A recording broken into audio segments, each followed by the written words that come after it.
This is Where We Live. I'm Lucy Nalpathanchel. Last month, we launched a new series called Making Her Story, which focuses on prominent Connecticut women. We asked them about their careers and how they navigate a work-life balance, but we also want to know what advice they have for young women and girls. Our latest conversation was taped earlier this month at the Warner Theater in Torrington. It's fair to say our second profile is quite the star guest. Priya Natarajan is a world-renowned astrophysicist whose research includes mapping the distribution of dark matter in the universe. She's a professor of astronomy and physics at Yale University, and last year her first book was published, Mapping the Heavens, the Radical Scientific Ideas That Reveal the Cosmos. I spoke with Priya before an audience at the theater. I asked her to talk about the work of an astrophysicist. So as it turns out, astrophysics is generally, sort of broadly speaking, the study of the cosmos and its contents, understanding the origin of galaxies, not just the formation, but the evolution, and both sort of distant galaxies and nearby ones, including our own. I have gravitated in astrophysics to sort of thinking and working on sort of exotica in the universe. So my own work centered on trying to understand the sort of ubiquitous component of matter, dominant component of matter that remains unseen. It's called dark matter, and it's called so because it doesn't emit any light, it doesn't absorb any light, it doesn't reflect any light. And so unlike sort of common experience of stars that you see that shine and emit their own light, a vast majority of the matter content of the universe is actually dark. And the only reason we know it's there is because matter. So it actually has mass and it's matter. So it has all the properties that matter has. It has gravity. And therefore you infer its presence indirectly by the effect it exerts on bodies around it, on stars, galaxies, and so on. And the other topic that I have also worked on, in fact my PhD thesis was really mostly on black holes. Let's back up a little and find out, as a young girl growing up in India, when did you become enamored with the stars? Probably extremely young. I was always, I was a very curious child, and I just want to correct you that curious is not a sort of a fancy way to say naughty or, hyper or whatever. I wasn't. I was, extremely curious and wanted to understand things and pestered my parents. So I was acquainted both with the microscope and a telescope quite young. And it was very clear to me which instrument I preferred and what I preferred to see.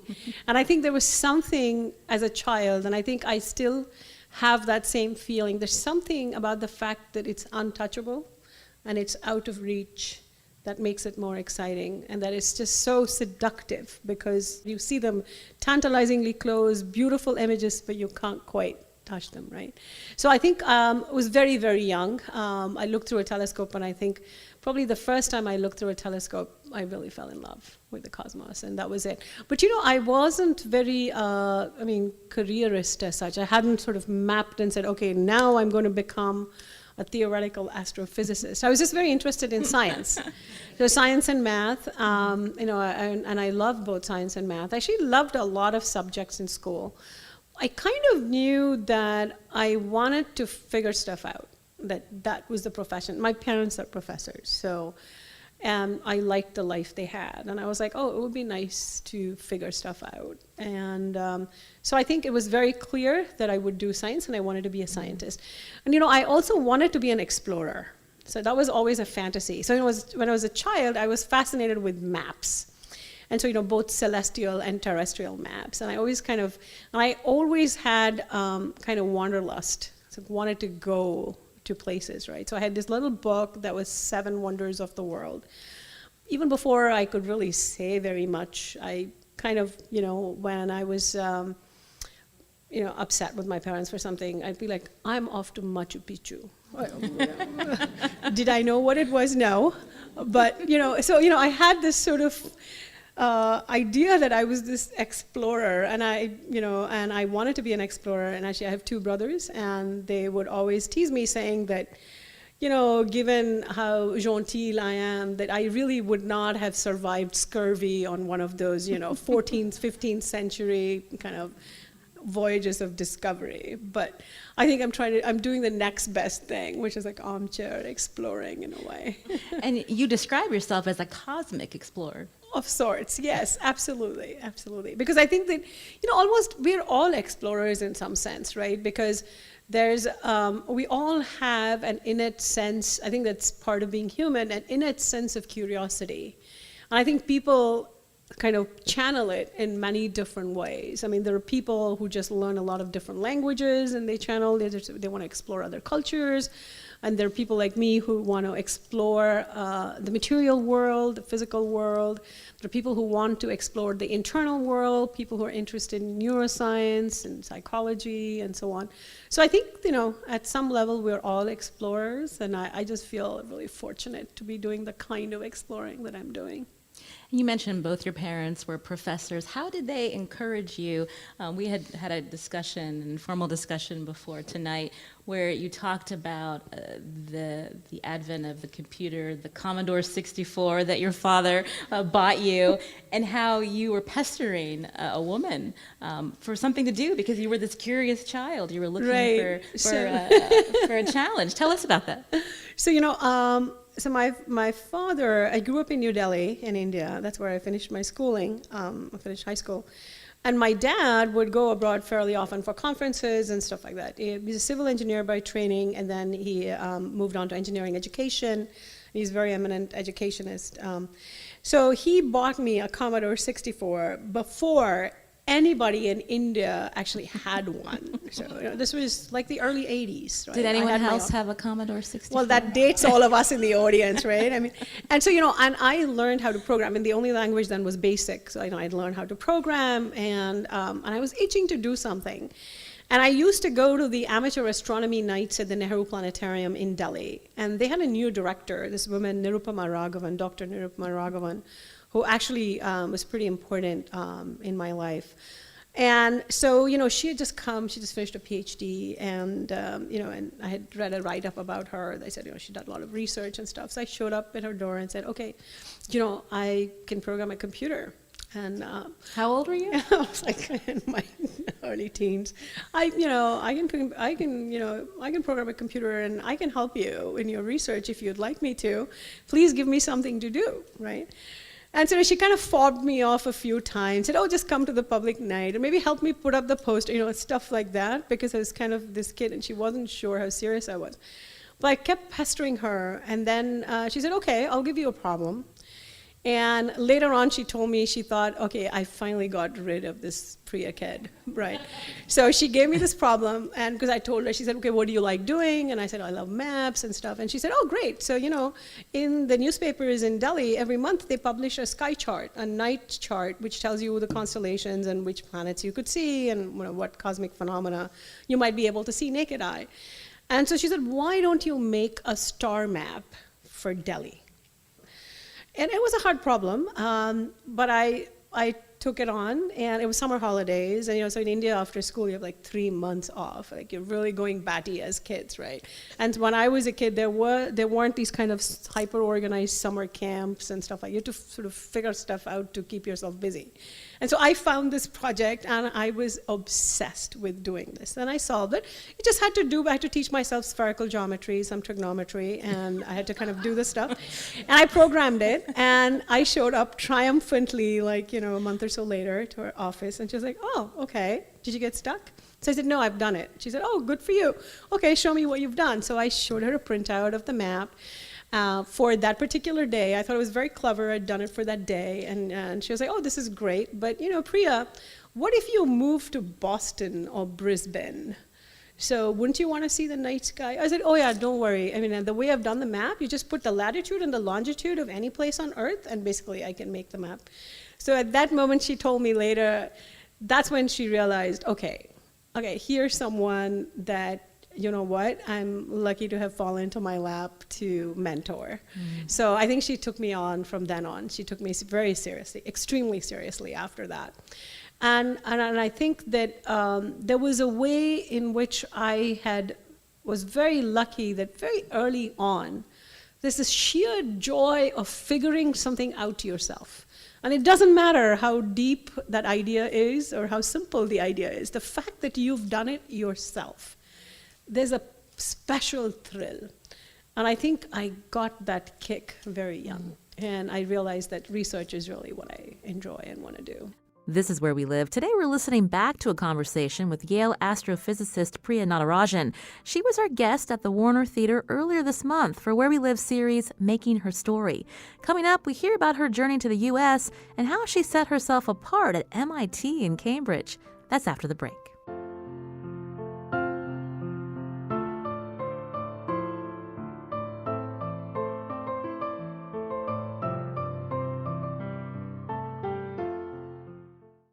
This is Where We Live. I'm Lucy Nalpathanchel. Yale astrophysicist Priya Natarajan grew up in India. She says she loved maps as a child and challenges, and she became a star pupil. We talked about her life during a conversation at the Warner Theater in Torrington for our series on prominent Connecticut women. It's called Making Her Story, and we taped it earlier this month. It's obvious you were an exceptional child. You excelled at many things. How did your parents keep you grounded? In retrospect, I whined a bit when I was young, but in retrospect, they were amazing. So I was really good at a lot of things, and essentially, my parents would tell me, if I put my mind to something, if I really focused, I could crack stuff. And so I would get a lot of prizes for all kinds of things. And I would sing, I would dance, I did everything. I had a lot of energy, right? And my parents would not actually show up for for all these things. And I would whine and I would say, look at my friend, her mom and dad are sitting in the front row and they're cheering her on, and you're not coming to hear me sing or this, that, and my parents are like, that's great, we love it, you're enjoying it, we're busy, good for you. So I think at the time I didn't kind of understand what they were trying to do, but I think they worked really hard to make sure that I didn't become arrogant and I didn't feel super hyper confident and full of myself. They just sort of wanted me to take things lightly, and I think it's been an invaluable lesson about success, because I think that there was no set, because they didn't push me to do this, that, or didn't particularly go gaga if I got a prize or something. I kind of, from a young age, realized that I would have to define my own success, that there wasn't a track, there wasn't a particular thing that I had to aspire for. So I kind of had to figure stuff out, and that success was whatever was going to make me happy at that moment.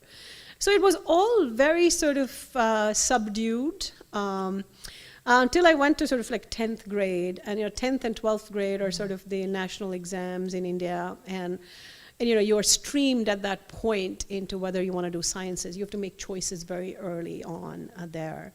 And at that point, I went to a very competitive school, an academically extremely competitive school.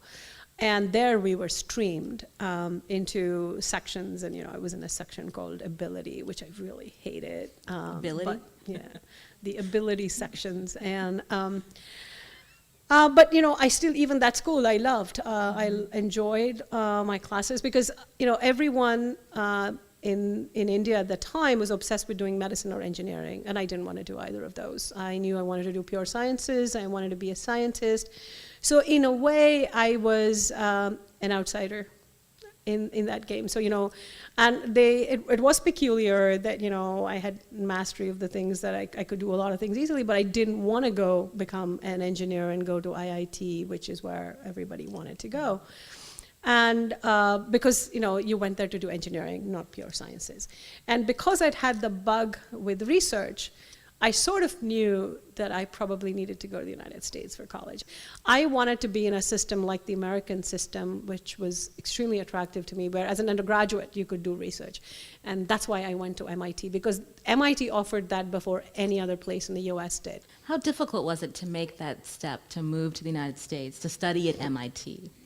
I never thought of it as being difficult, but it was unusual. And so you had to find out, it was not so easy to apply. And then, the Indian economy was closed. This was the late 80s. So you could not transfer more than $500 a year legally to this country. So even if I did get admission, I would have to get a full scholarship to come. So there were many barriers at the time. It was quite unusual to come for your undergraduate, therefore, at that time.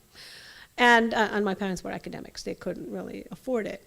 And there were all the hoops. You had to take the SATs. They were offered. Luckily, I grew up in Delhi. Everything was offered in Delhi. So, and at that time, you had to take achievement tests, the AP equivalent tests.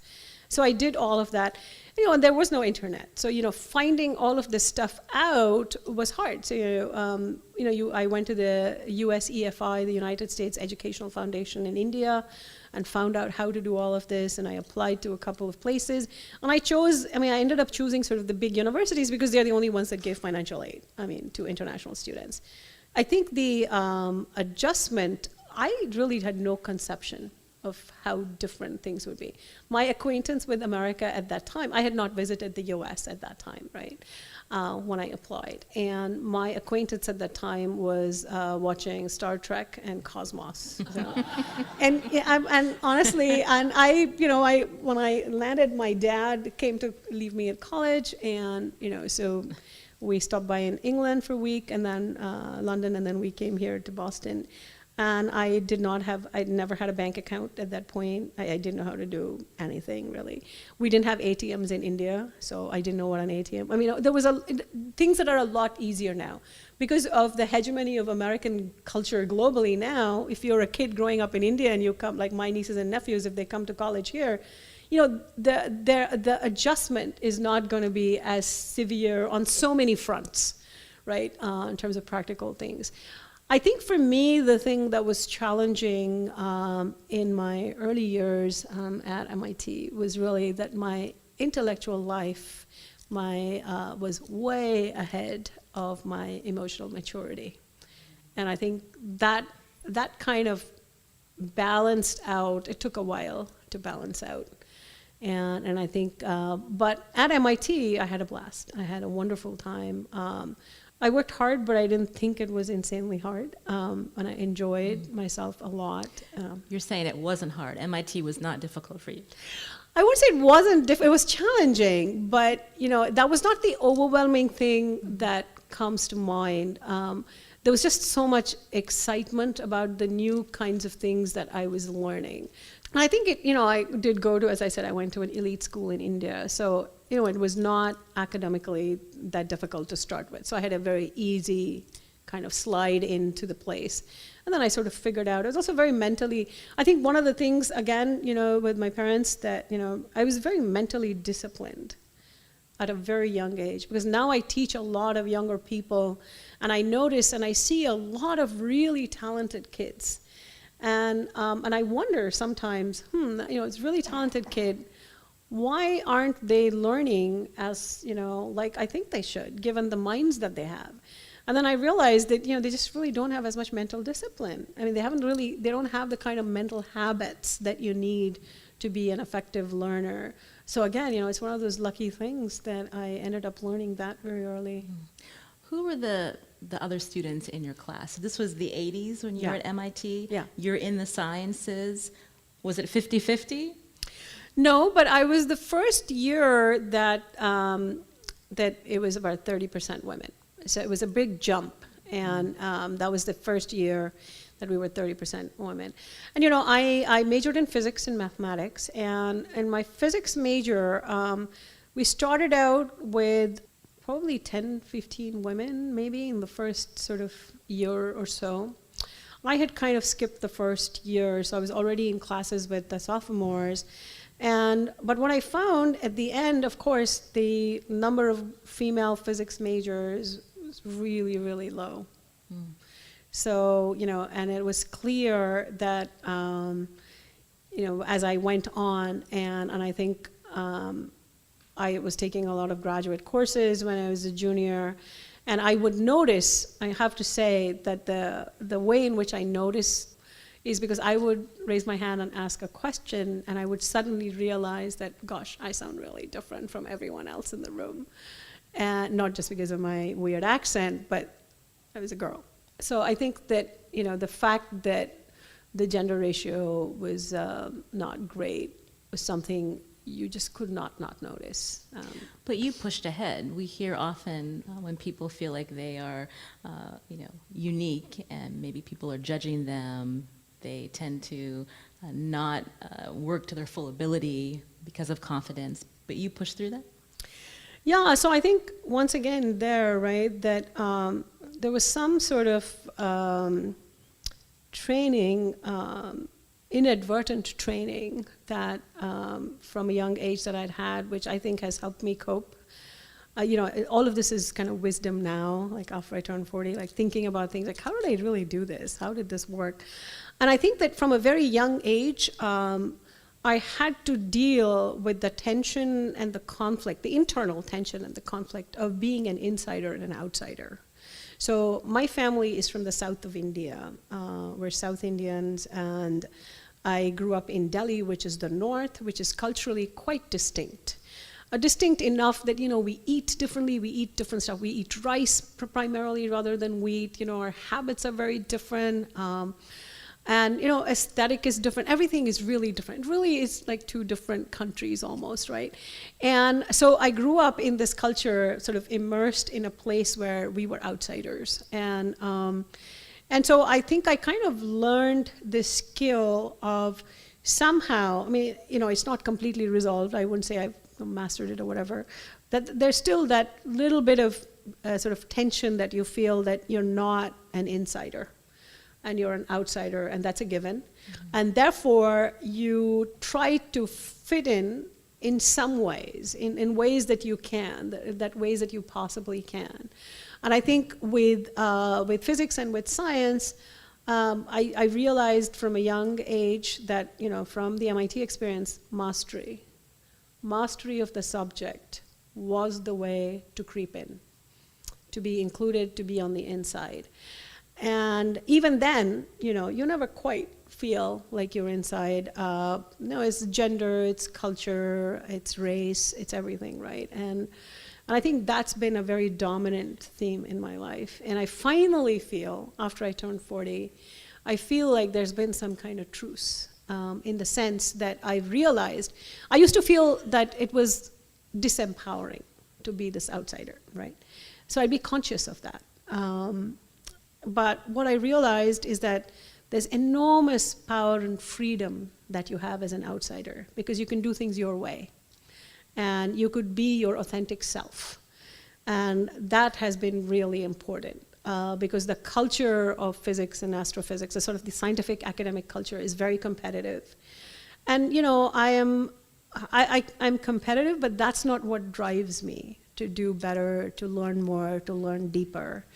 And I think that sort of not wanting to participate in, a staging of that, the way that culture gets staged. Right? When you give talks, people ask aggressive questions, and the exchange. I didn't want to be that person, and I didn't want to change and become the kind of person who would be seen as successful because they participate in that kind of interchange.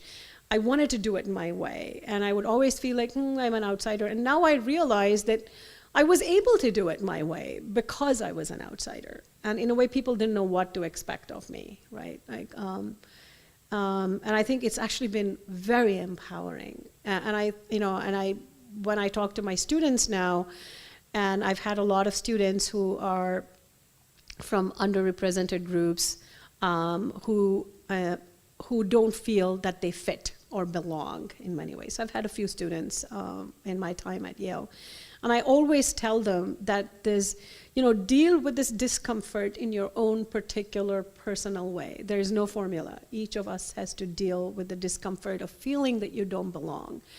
And then there is a way in which you will work out over time that this discomfort with not belonging is actually freeing, and it allows you to be who you are. And so I think that's sort of a way in which I've kind of coped. And I find that, even when people ask me about, being a woman in science and so on, I think for me, it's part of the outsider, insider. And I think, I'm sure a lot of my colleagues who hear this interview will say, what, Priya? I mean, she went to MIT, she did a PhD at Cambridge, she teaches at Yale, she's an outsider? Really? There's no more establishment. You can't get more establishment than my credentials, right? Like all the lineage, I have the impeccable lineage of who I worked with and, what I did. But, this is it's a psychological stance that you have, even if you have the track and the lineage, academic, intellectual lineage, because, who you are is very important to what you bring even to science. Science is seen as this sort of objective activity, you're teasing out truths from nature or whatever. So, it's a very human endeavor. And who you are impacts how you approach problems and how you navigate, You once said that science is often represented as the work of lone male geniuses with bad hair. How are you changing that, Priya? Well, those of you who can see me can probably tell I'm quite vain about my hair. No, just kidding. No, I think that part of these kinds of images and stereotypes that we carry are what create this barrier of inside and outside. And I think these need to be challenged. I mean, these need to be challenged, first of all, because they're untrue. I mean, they were untrue even when they were describing, Einstein was incredible. He did amazing work. But the work that he did, there were others who helped him. There were this general theory of relativity that he built. There were the mathematicians. There was a whole mathematical framework that was developed by others. So, he was not, his work was not solitary in that sense. Of course, he wrote the papers himself, and I'm not taking away credit from him. But nowadays, science is very collaborative. It's done in groups of small and large groups, and some of, in astrophysics still very recently, it used to be particle physics that had these collaborations of thousands of people. But astrophysics is heading in that same direction.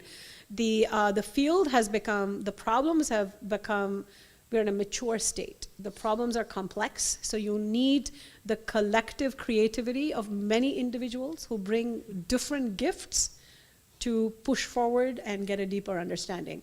So, science now cannot really be thought of as being driven by sort of, one or two people, the frontier. The frontier is really driven by groups. After having said that, though, I do think that the subject of genius aside, there are many different scientific styles. So there are people who work very well individually, and there are people who work in small groups effectively and large groups.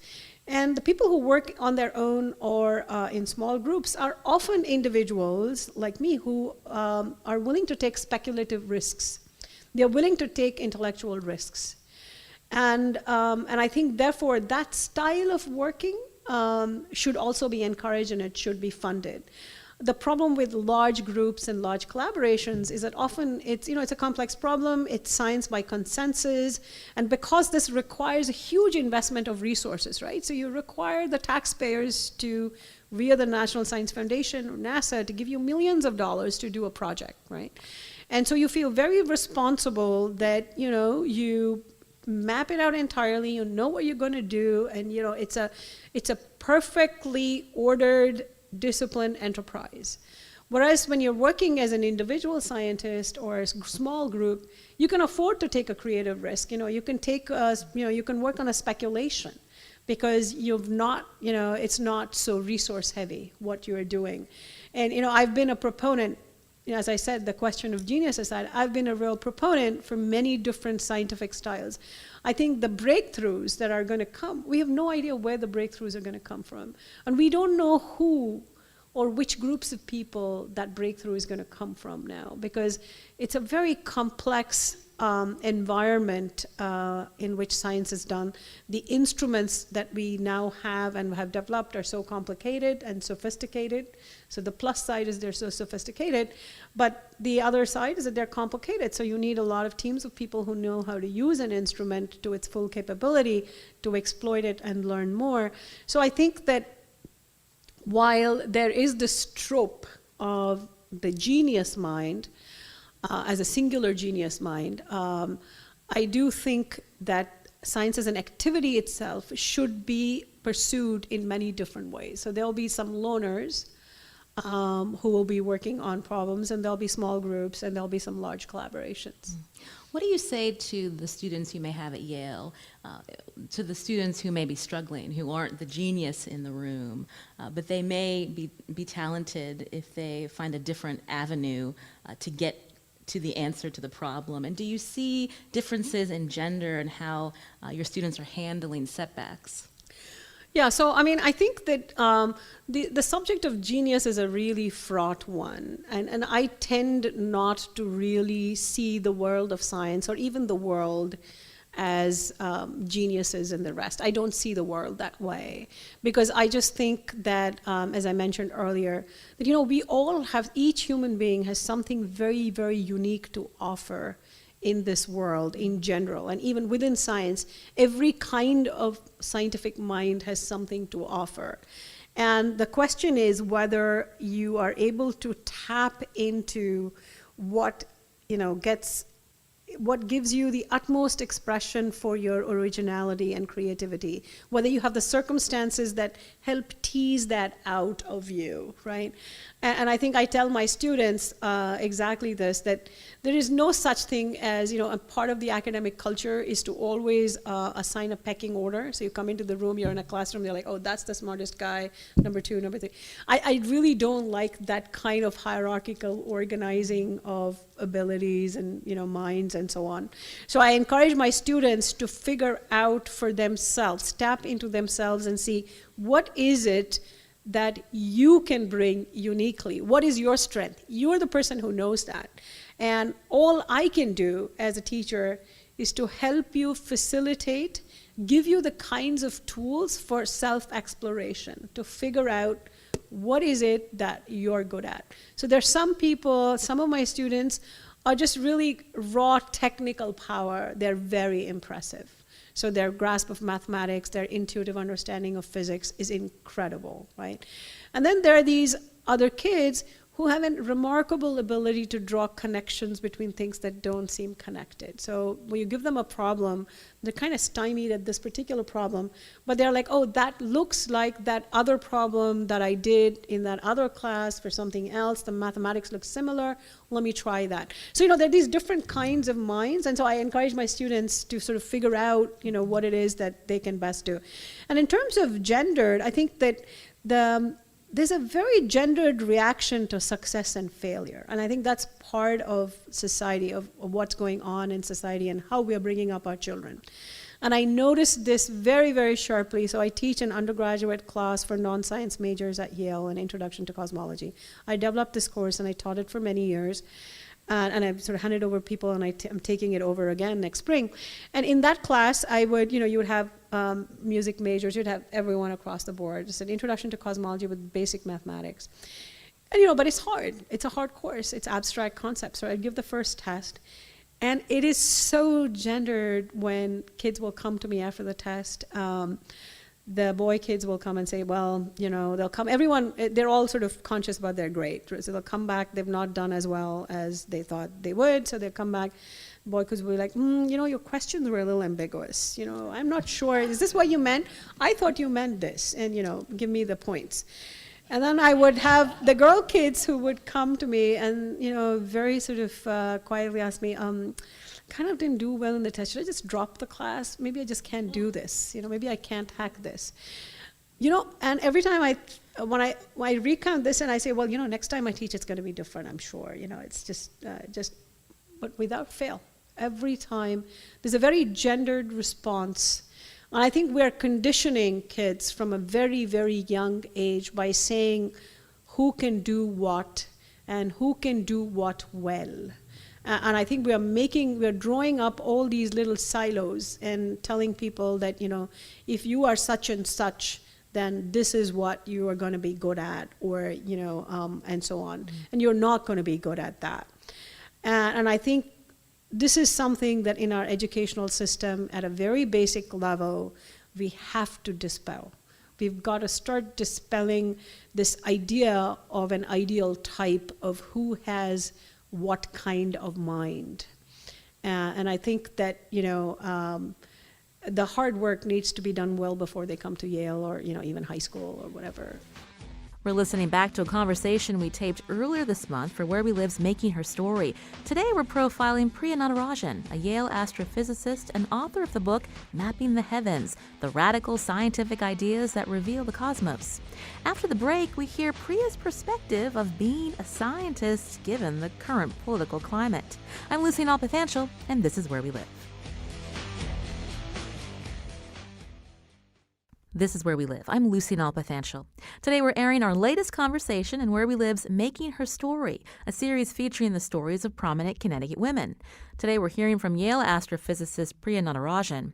I asked Priya what it's like to be a scientist given the rhetoric and actions by the Trump administration. Who would have thought that the technological superpower, scientific superpower of the world that has really been leading in pretty much every scientific field that you can imagine the last 40, 50 years, that there would be such rampant denialism of science in that society. I think to me that's what is shocking. That, people talk about India being complex and chaotic and so on. You don't have the same, and there are many religions in India, people practicing religion, but there isn't the same kind of response to evolution, for example, right, that you have in the United States. So I have always found that puzzling, and puzzling is a soft way to say shocking, but also very disturbing.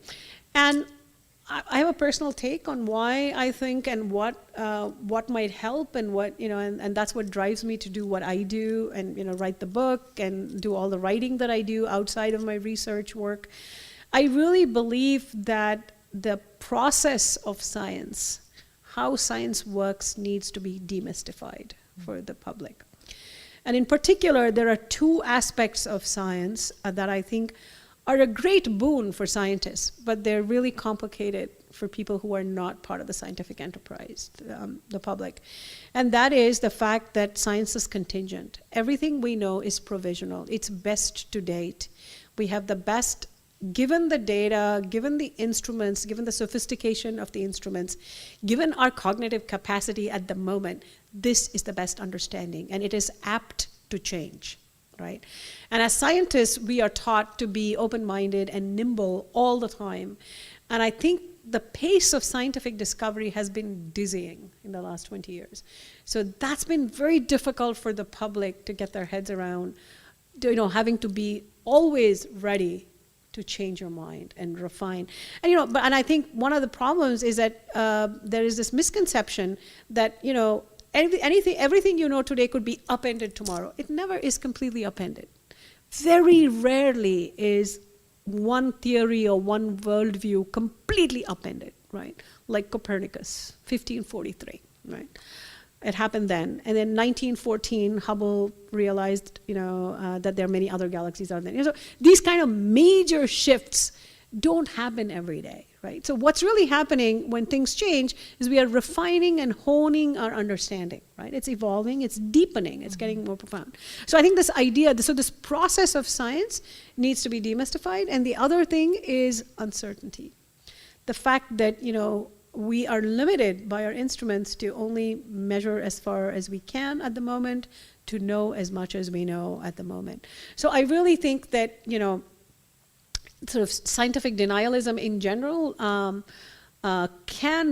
needs to be combated with scientists helping to demystify the process of science. So not only, I feel like, at least my community, not only do we have to share recent exciting discoveries, but also share the process of how science actually gets done.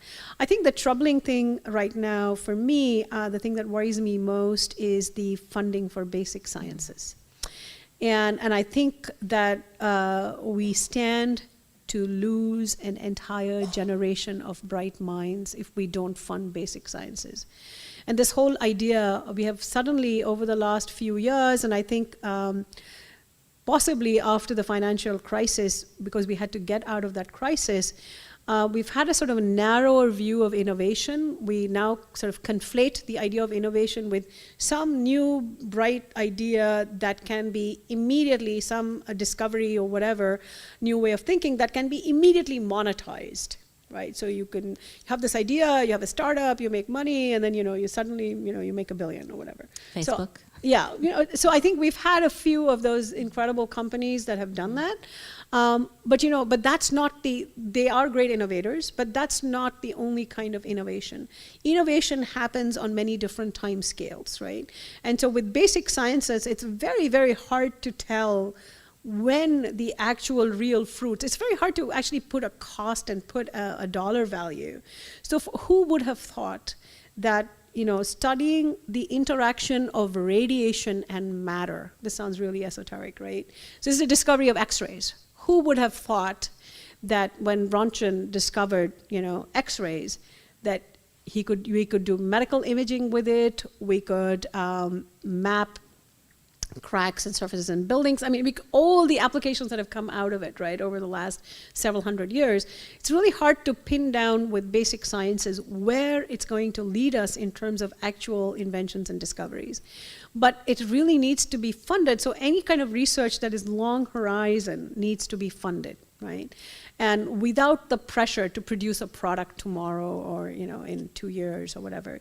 So I am worried about the funding for basic sciences, and I think that if we defund basic sciences today, right? So basically, what we're going to do is we're going to thwart an entire generation of people who will no longer go into basic sciences for PhDs or do research, because we are sort of, we're choking the funding streams now, and so we'll miss an entire generation, and that's very scary.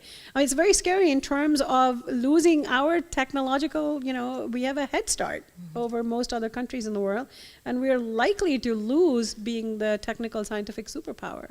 Do you worry about a brain drain? People like yourself who are not able to get the research dollars that leave to go elsewhere? Well, I mean, I think there's some interesting things happening.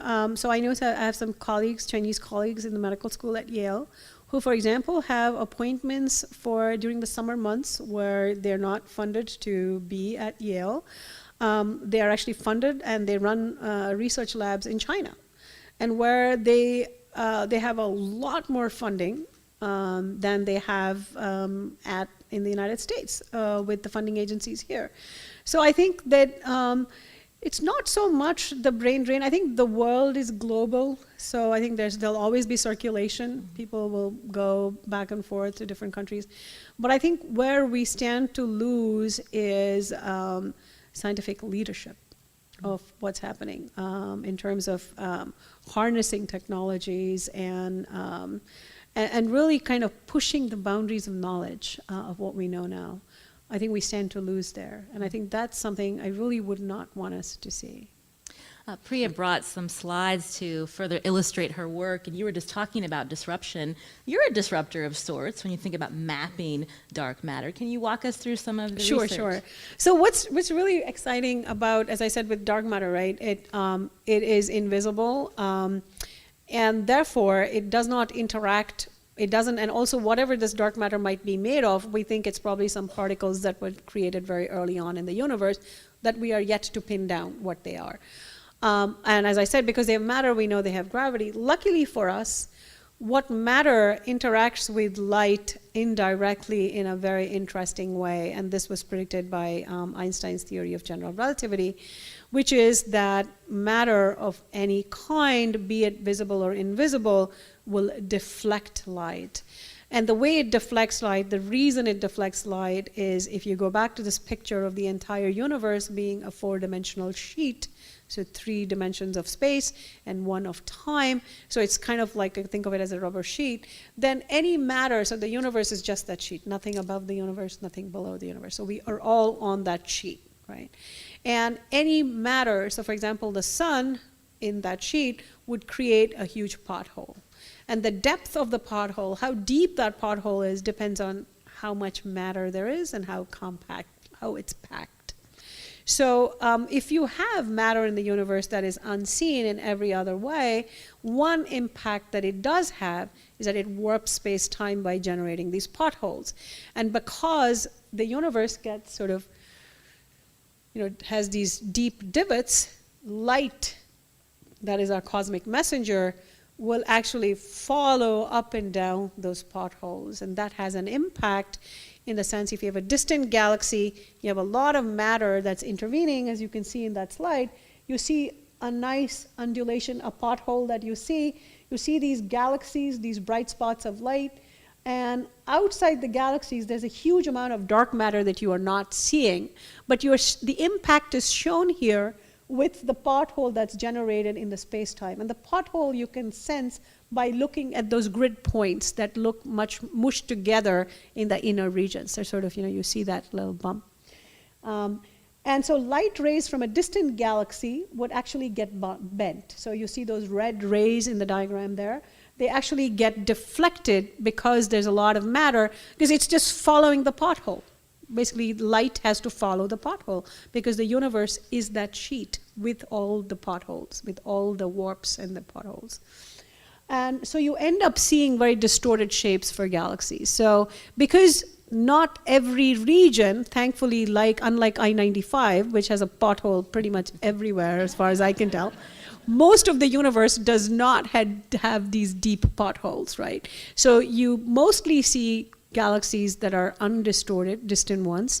And in the regions where you have a huge amount of dark matter and a deep pothole, you see very distorted shapes.